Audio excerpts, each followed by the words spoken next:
Good evening. Thank you for joining us for this webinar.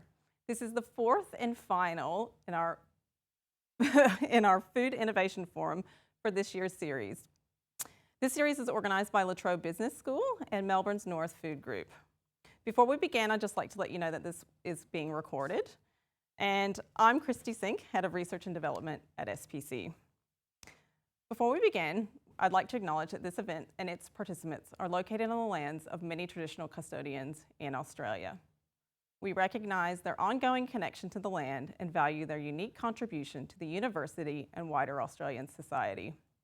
We pay our respects to Indigenous elders past, present and emerging, and extend this respect to any Indigenous participants joining us today. Innovation can take a lot of forms. It might be new materials, it might be new packaging, it might be new processing technology. It could be data amalgamation, it could be new ways to garner consumer insights, or maybe new ways to track shopper behavior. But fundamentally at the heart of all innovation is the customer, whether that's an internal customer or the end user, the consumer. At SPC, we have a lot of really exciting innovation coming your way, but I've got to keep it close to my chest. We don't release our trade secrets. However, I've gone through our archives and thought of one product that I think really speaks to innovation. This is our SPC Provital fruit puree. Some of you may be aware that within SPC, we have a division that we call SPC Care. Within SPC Care, we work with hospitals, aged care facilities, and direct to consumer to provide nutritious and healthy meals for Australians. Our GMC meals are delivered directly, so we provide fresh, frozen ready meals that provide nutrition direct to a customer's door. It's funded by the NDIS, and it allows us to service customers that otherwise might not be able to make it to a grocery store or might have difficulty cooking for themselves. In that, we also sell the functional foods brand Provital. Now, Provital is made of this particular puree is made of our beautiful Goulburn Valley apples. We've developed it in conjunction with Arthritis Australia. So the packaging you'll see has unique ridges and this lovely easy open tear. And the formulation inside is formulated for specific rheology that allows us to hit a 4 on the INSEE scale, allowing us to meet the needs of those consumers with dysphagia or difficulty swallowing. Now, we have a distinguished lineup of panelists today, and we'll be taking questions. So if you have any questions during the panel, please feel free to pop your questions into the Q&A chat. Our first panel today is Professor Roman Bucor. He is highly distinguished in food technology. He's been at the University of Sydney, CSIRO, and recently was Chief Technology Officer at Algae Foods. Over to you, Roman.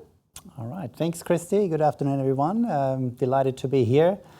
And I thought I'll briefly talk today about ultra-processed foods and my recent interactions with some European councils on coming up with new recommendations and labeling guidelines.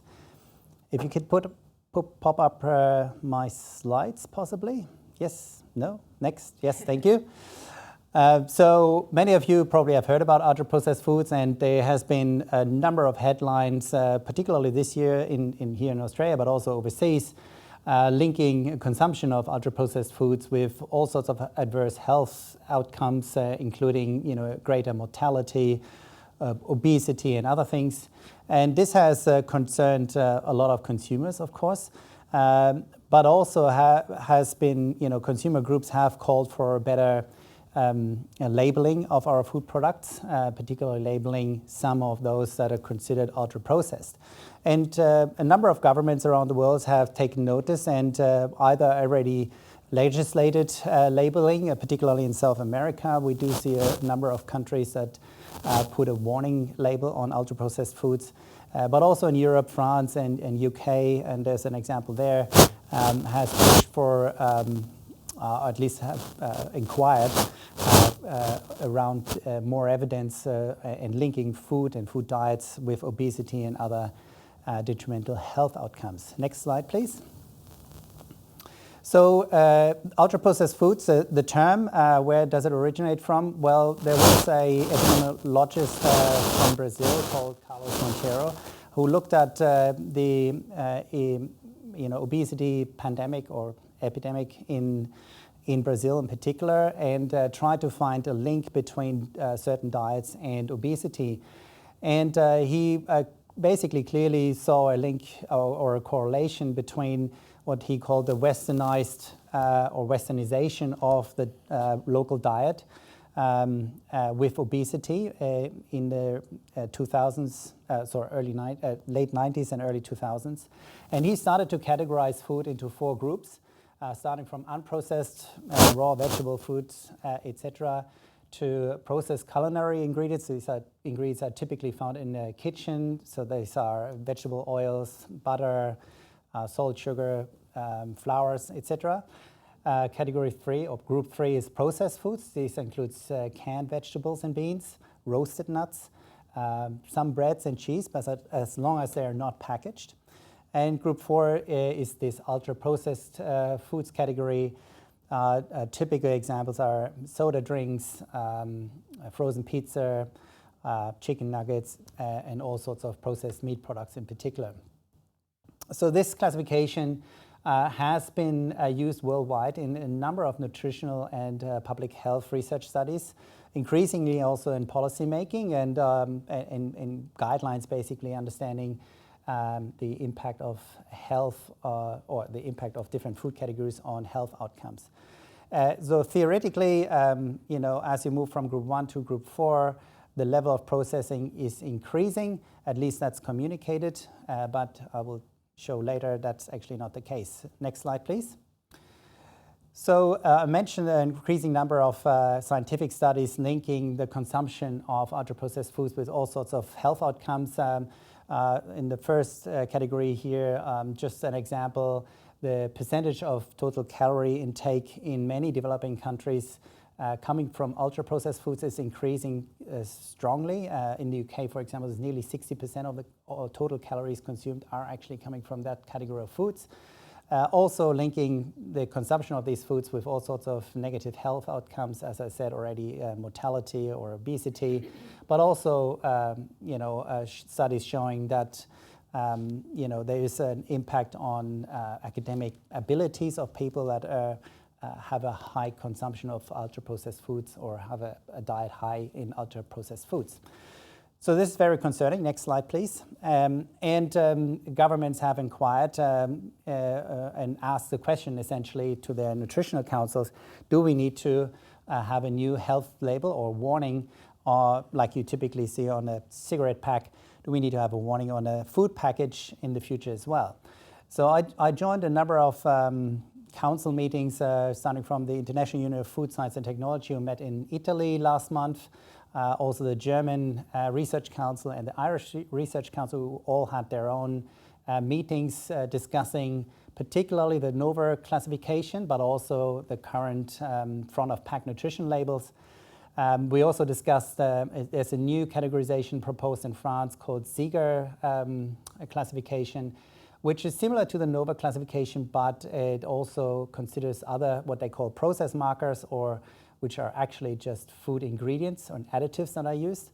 And the bottom line actually of this slide, what I wanted to say is that consensus was, well, none of these labels are actually sufficient or scientifically sound. Guidelines and recommendations are currently worked up in a number of countries. And we are likely to see in a few years either legislation for on-pack labeling or warnings, and or more likely actually that the nutritional guidelines of different countries will also take into consideration the level of processing that a food has undergone before it's sold. Next slide, please.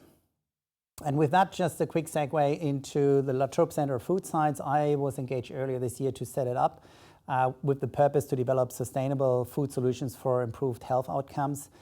We are looking into developing more sustainable ingredients that are of a better environmental footprint and are preferably locally sourced. With regards to process markers or food additives, we're also looking at alternatives to current ingredients that are considered a health risk. So these are alternative sweeteners or replacements for saturated fats, but ultimately actually trying to come up with strategies how we can avoid them in food formulations in the first instance. And lastly, we also want to have a health outcome, and particularly we're working on personalized diets and delivery systems to provide food for longevity and vitality. So having these sort of cardiovascular and also cognitive benefits of the diet that you're consuming. And with that, I'm done. Thank you very much. Amazing, thank you for that. Fascinating that up to 60% of calories in the UK are coming from ultra-processed foods. That's quite alarming.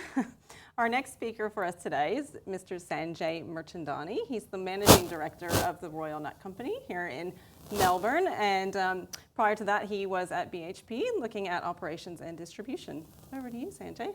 Thank you, Christine. Thank you. So I'm very pleased to be here, and thank you everyone for the invite. It's great to be collaborating with La Trobe University, with North Food Group and industry. So just a little bit about Royal Nut Company. We're a family-owned business established back in 1987. So we just celebrated our 37th birthday this year, which was quite an achievement that we're all proud of.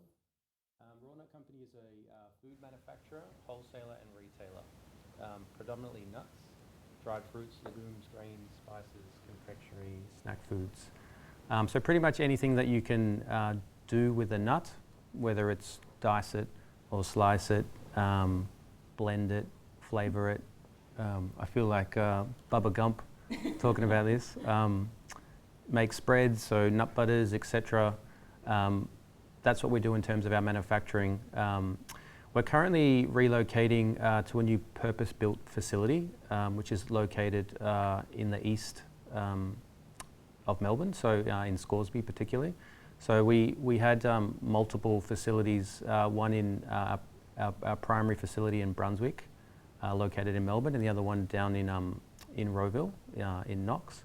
So we've actually decided to invest quite big at this particular stage.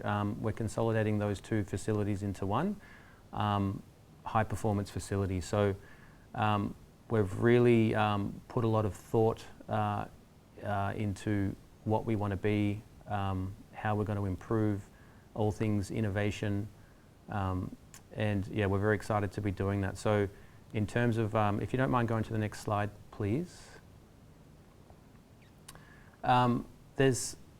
So as I said, there's a lot of focus on manufacturing innovation. I think particularly there's a need to be very flexible, particularly in Australia. And I say that because Australia is a small market. So let's just say, for example, we manufacture, let's just say we manufacture a peanut butter or an almond butter. If we were in the States, for example, you'd have, close to 400 million people to consume your product. So we just don't have that luxury in Australia with a smaller population. So to be able to just set up a manufacturing facility to process one product or just very few products is quite difficult. So I think in Australia it's pertinent to be very flexible and to have a lot of different product offerings and just a lot of flexibility in general in your manufacturing. So I think we're all striving to have a point of difference, and that also flows through to our customers. So customers more and more are wanting customized specifications. So I think everybody would have seen, if you go to the supermarket, just a proliferation of SKUs. So if you go to the chips aisle or snacks or ice cream or whatever it be, you just got year after year, there's just all these new flavors that are coming out, and then some will drop off and then new ones will come on. And I think that's really just exploded over the last 10 years or so. And it's all part of what I call the show, where you've got your core range of staple SKUs, and then you've always got to be putting on your acts on the side, and they're just kind of cycling through. So, I think that's what a lot of food manufacturers have seen as innovation in the last 10 years. But we're trying to go, I guess, one step beyond that, which is all about, and I say, there's smart manufacturing equipment. And it's really about measuring the process and understanding what those key variables are. So the typical variables would be your time and your temperature if you're roasting a product, for example. But then we've got to go, a step further and measure things such as water activity, viscosity, moisture content, etc. So for us, it's about setting up our manufacturing equipment where we can measure these variables and have particular points where these are recorded and have an inline and live model, if you like. And obviously over time, the more data that we collect, and that just goes into the whole, the buzz term at the moment, which is AI. And that's something that, for us is further down the track, but it's about putting those steps in place so that we can be in a position to leverage this new technology. So just as an example, I've got an image there at the bottom, which is just a pistachio or two groups of pistachio kernels. So you see the one there on the left is a bright green kernel, and the one is a lot darker. So typically if you roast, say, a pistachio kernel, if it's not overly controlled, you can burn it a little bit, you can discolor it. So in terms of the innovation that customers are looking for in their specs, it's about, well, how can we preserve the bright green, because that's important from a visual perspective, but we also need to roast it. So again, it's all about how we measure the process and setting up our new high performance facility to be able to cater for these, what I see is just the next evolution of what consumers are looking for, and what brands that would come to us, for example, to contract manufacture a specific product are what they're looking for. It's just kind of the next level. So yeah, we're excited to be up and running fully in our new facility and take on new customers and meet the challenging demands and the requirements that they have of us. And it's just great for industry, and look forward to partnering further with La Trobe and North Food Group on how we can collaborate on that. So thank you very much. Amazing, thank you, Sanjay. It's really interesting to see how you're using continuous improvement to really optimize the product quality and just drive it forward for consumers, so amazing. Our last presentation is a joint presentation between Josh Murray, founder and chief operating officer of Josh's Rainbow Eggs, and Professor Claire D'Souza here of the marketing team at La Trobe Business School. So I will hand over to Josh, if he is online. I believe he is. Hello, Josh. Hello. Thanks for joining us. No worries. How are you? Good, thank you. Oh, can you hear me? That's right. Pull it down. Yeah, thank you.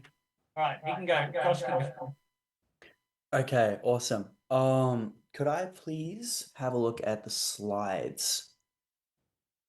Thank you.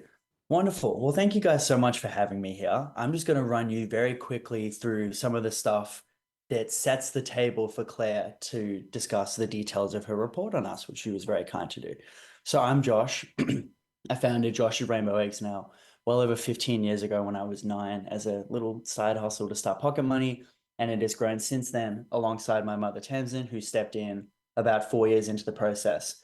Over the last 11 or 12 years, Tam and I have grown Josh's Rainbow Eggs from a backyard operation to a business that now serves every Coles in Victoria and 100 Woolies stores and employs over 30 people.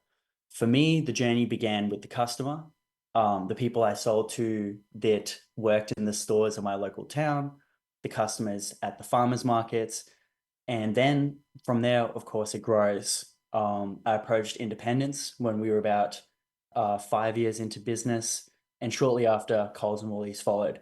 For me and for Tamsin, the CEO, focus on customer has always been really key, because from the beginning, we've been able to hear their voice. And so once we realized that building a service that our customers could engage with, a product our customers could engage with, was key to our brand, then we've made it a core value since then. As far as the business's structure goes, I think that Tam and I working alongside each other has presented some challenges in terms of course, logistics, in the sense that it would be nice to have some more high-level executives, but of course that also means that we've been very agile. During the pandemic, for example, we were able to shift a lot of our business to direct to store to service the needs there, with a lot of the supply chain breaking down, and that adaptability, excuse me, has fueled a lot of our success. We have now a farm here in Monagita, and we recently just acquired another farm up in Healesville, which we're very excited about. I think that's me for this slide.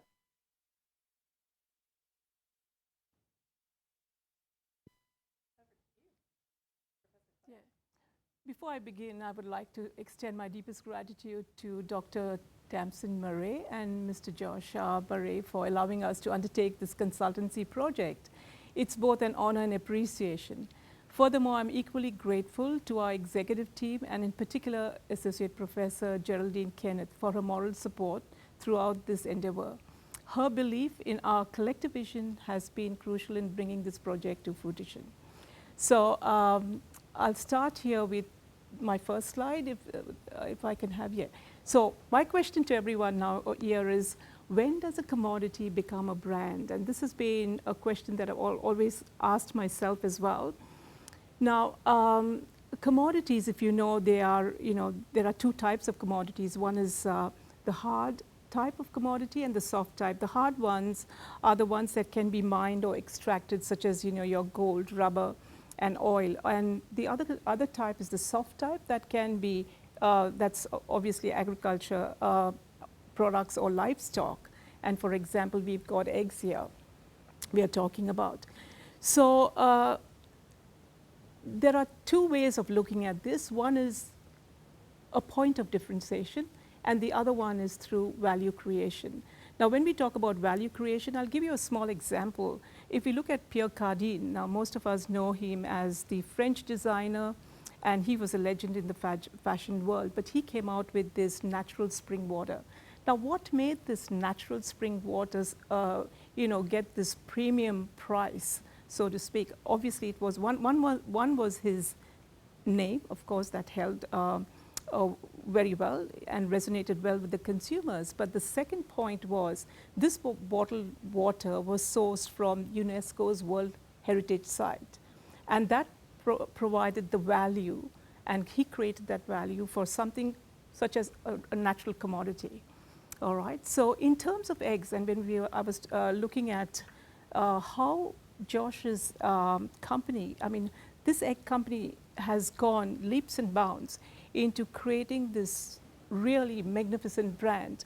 When you look at the point of differentiation here, like for example, if you look at the production method and you want to differentiate, there's not much of a difference between your cage eggs or your free-range eggs, or you're looking at the egg size, which is a large, medium, and small, or your specialty eggs, where it's you've got the vitamin-driven eggs or the vegetarian eggs as well, where the hens, the chooks are not fed with animal feed, or the yolk color of the eggs, the pale or the golden yellow, or the egg color.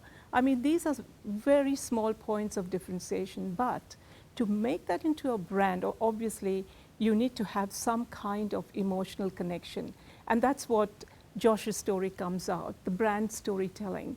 His story resonates with most of the community. They are constantly delivering consistency in their quality. The community themselves trust them. People trust them. Then people perceive their eggs as different from the rest, and constantly they are building on loyalty. Obviously, in terms of they are. The customers that they reach out to are obviously satisfied customers, and they keep coming in and buying more and more. So they've created this community as a brand attachment, and this resonates very well with them. And of course, they also, if you go onto their websites, you will actually see the way they perform sustainable practices, and that's by moving the sheds, letting the birds move around, and the green forage that they consume, and also the welfare of the hens, inducing in ethical practices. So next slide, please. So what I've done here, thank you. Next slide, yeah. So what I've done here is that I've looked at the industry competitor and market analysis, and I've done a 6-week brand observational study, and that was conducted to assess consumer brand awareness. Now, this was complemented by a survey of 361 participants. There were about 400 participants, but we could only use 361 to gauge their brand positioning. And the company, of course, donated to the first 30 customers a carton of eggs. So we got this data, and what you can see, and I'll cut it short, what you can see here is that what I expected that, the ethical values and sustainable values would hold really highly. But as you can see that they were not significant. But what really stood out was Josh's story, the brand story. Point number 2 was that the eggs were locally sourced, and quality and freshness also was highly ranked. And the 2 other things was that their philanthropic values. Now, this is another important selling point, or their unique selling point is that they have donated more than 1.5 million of eggs. And I think it's even more now, given that, they continuously donate. And that is their philanthropic value that consumers are really pleased with. Another point also to note is that their consumers were, price sensitive. Now, this particular data is, I had segmented the market and looked at the loyal customers. So this is basically the ones who buy Josh's eggs continuously. So these are the loyal customers that actually showed these results. So next slide, please.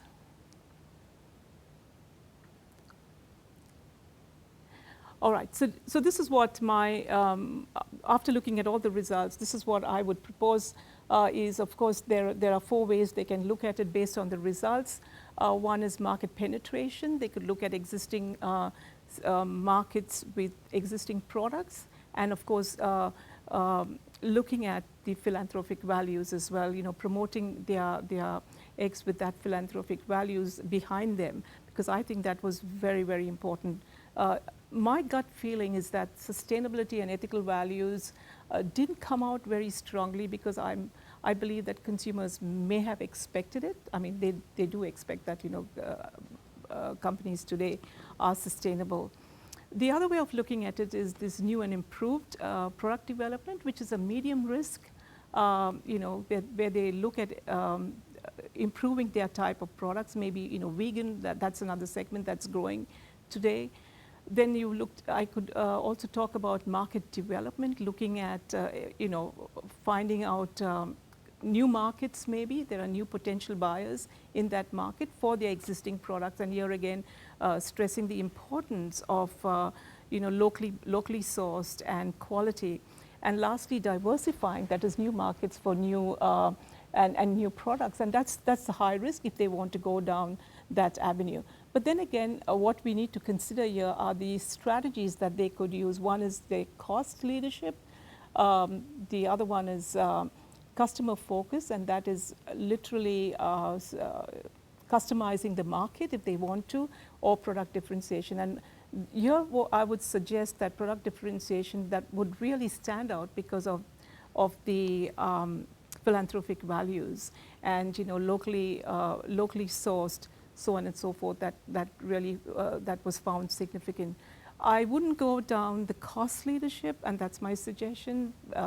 It's because at the moment, the consumers, the loyal consumers, were very sensitive to the pricing,